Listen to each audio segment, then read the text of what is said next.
Hi guys, I wanted to talk about concealers today. I gathered all the concealers that I own and I'm just going to have a little chit chat about them all. So I figured that, you know, everyone has a different skin type and everyone likes different things to come out of their concealer. So I just wanted to talk about all of mine instead of just talking about my personal favorite. First, I'm going to mention the two that I have been personally loving the most lately. I use different concealers for my face and then different concealer for under my eyes because it's a completely different texture from your under eyes to your face. So on your face, you're more so covering dark spots or pimples, anything that's like bothering you on there. And then under your eyes, you're covering either helping with fine lines, puffiness, darkness. So it's definitely different concerns, and so I feel like you really need different concealers for each of those areas. So my favorite right now for under eyes is the Miracle Skin Transforming Concealer by Sarah McNamara, and this is basically a silicone based concealer. So when you put it under your eyes, it really helps to conceal and diminish the fine lines under there, and that's probably my biggest concern is the lines under my eyes. I know, like, it sounds so silly, but they really bother me, and my under eyes are so dehydrated, it's really bad, especially in the winter. So I have been doing like a heavy moisturizer and then I'll put this on top, and it seems to really help. This is the concealer that I find gives me the least amount of issues under there. Like, it helps diminish the lines, and then it also helps with the dehydration that I have a really big issue with. So my shade is in the color Light, and I really like this for anyone who does have those lines and they want to help diminish them. No concealer isn't gonna settle at all. This one settles the least for me, and it also doesn't make them look drier or anything like that. It's basically a bunch of silicone, so it helps fill in everything. My favorite one at the moment for the face is the Tarte Amazonian Clay Concealer, and this is a stick concealer, so it just twists up. Again, my shade is in the shade Light. I like this for face because it's so easy to just kind of like dab anywhere you need it. Like if I have a pimple right here, I can just dab it right on top of it and blend it out with my finger, and just kind of disappears. I can use it anywhere on my face, and it's not like heavy or cakey looking. It's actually really nice and creamy, and that's what I love about it. I have used it under my eyes and it's fine. I don't love it for under my eyes, but it's not terrible or anything. But for the face, it works really well. And for the most part, I'll do my concealer after I do foundation because, you know, you do foundation first and then you can kind of see where you really need to conceal. So this is a really great one. I love it. Another great one for the face is the Makeup Forever Full Cover.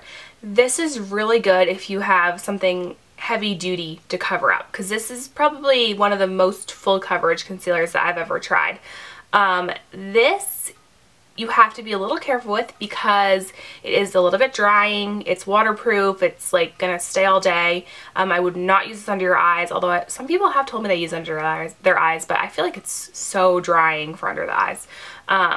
I just feel like you have to be careful with it, and I feel like it's best for pimples and dark spots and things like that. It can look a little bit drying. That's the only thing I don't like about this. I have issues with concealer looking cakey all the time, and if I use too much of this, it will look cakey. Next one is the Bobbi Brown Creamy Concealer. This is in the shade Porcelain. Now this one I do like because I find that most concealers you cannot use under your eyes and on your face. This one I find that you can use under eyes and on face. It's very creamy, hence the name Creamy Concealer. It has pretty opaque coverage. For example, right now I'm wearing this one under my eyes. This is in a really light color, so it really helps to brighten under there. I find that this works really well to cover blemishes. It works really well to cover under eyes. Under my eyes, I do not set it because I don't like the look of under eyes that are powdery. But on my face, if I'm using it on my face, I will set it. It has that same like little bit of a tacky, creamy texture, so I do make sure that I set it. Next concealer is the Dior Sculpt Concealer. I really like this one a lot. However, I kind of like it better in the warmer months because I find that it can be a little bit drying now that I'm really dry because it's so freezing outside. My skin just like totally dried up. I loved this in the like the spring and the summer time, or actually I think I got it in the summer. No, I loved this in the summer and the fall, but now that it's winter, it's a little bit too drying for under my eyes, and that's mostly what I used it for. It's actually meant to kind of hide those under eye wrinkles and make them not look so like visible, and I really think it does that. But right now my under eyes are so dry, I need something a little bit more hydrating, and this isn't so hydrating. Now, side note, I have used the Dior hydrating concealer, which I don't know, I really don't find that it works well for me. I've used it under my eyes so many times. I've taken samples home so many times of it because everyone talks about it. It's like supposed to be great. I don't know, I just find that it really settles under the eyes, and that my little lines show up even more when I use it. So I'm just not a fan of that one. I like this one a lot better, but again, it doesn't really cut it for the winter because it is a little bit more of a drying formula than my other concealers. The Makeup Forever Lift Concealer, which is actually sold only on Sephora.com now, which sucks. I wish it was still in stores, but it's so great. So this is more of a brightener, under eye brightener. I wouldn't use it to conceal. It's really not a concealer. What you do with this is more so put concealer under your eyes, and then you can top it off with this. Now, in the summer when my under eye darkness isn't so much there, I can just use this by itself, and it's completely fine. Like, it just helps brighten and even the tone of my under eyes, and it's super lightweight. It's just a really glowy consistency. I usually use this in number 1, but I do have number 2 just in case I get kind of tan, but I like the number 1 because it's very, very brightening. So this is one of those concealers that you want to bring all the way underneath your eye, and that's going to really brighten your whole face. So I think this is a great one. Don't expect it to cover a lot, but do expect it to kind of be really light reflective and brightening. This is the IT Cosmetics Bye Bye Under Eye. This is like a huge container of it. This will last me forever.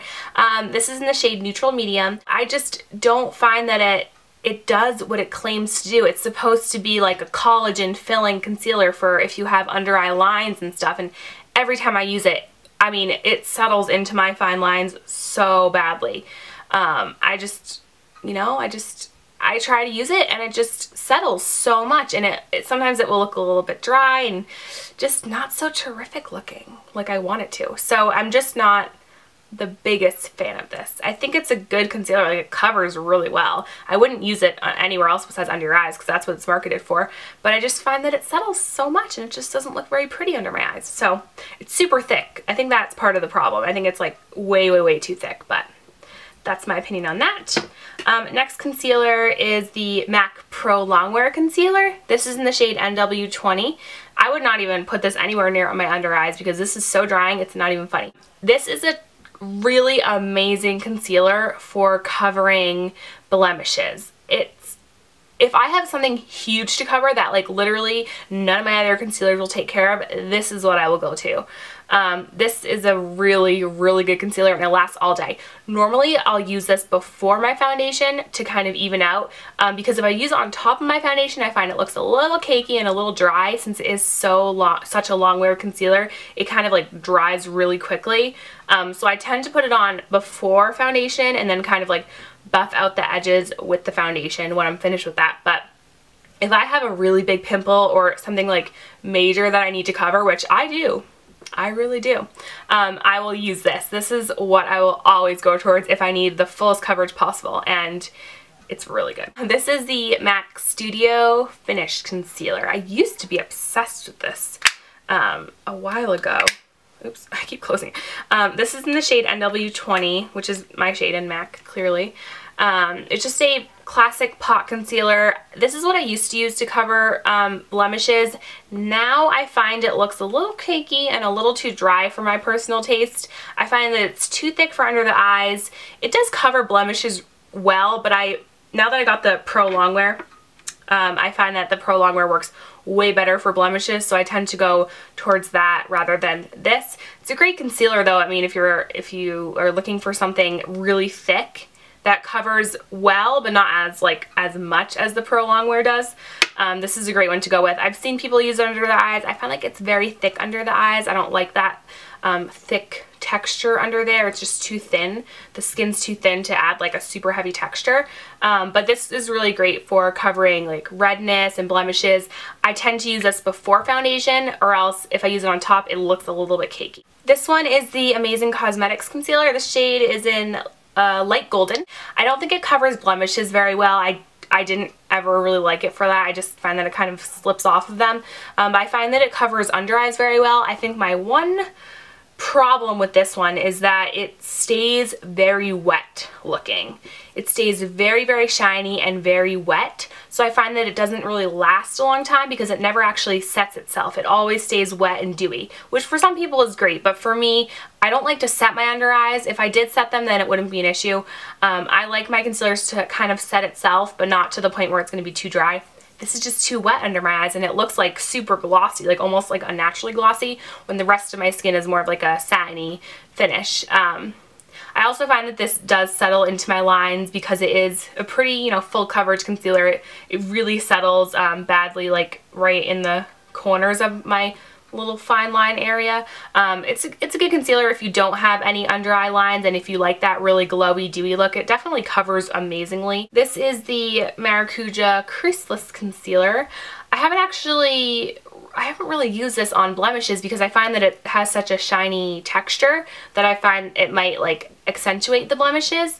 But I've used this under my eyes and I like it. It's really the same as the other ones that I've talked about. It's kind of too thick for me, and it's a little bit too glossy looking. It never sets itself. It's really similar to the Amazing Cosmetics one. It never actually sets itself. It settles into the lines, and that's the issue that I have with a lot of these concealers. But it's overall not a bad concealer. I still use it once in a while. I have to use a very, very small amount when I do, or else it will get super creepy in there, which is not attractive. So that is all for my concealer picks. I hope you guys like this. Hope you learned something. If you have any more questions about anything, leave them in the comment section down below, and I'll talk to you soon.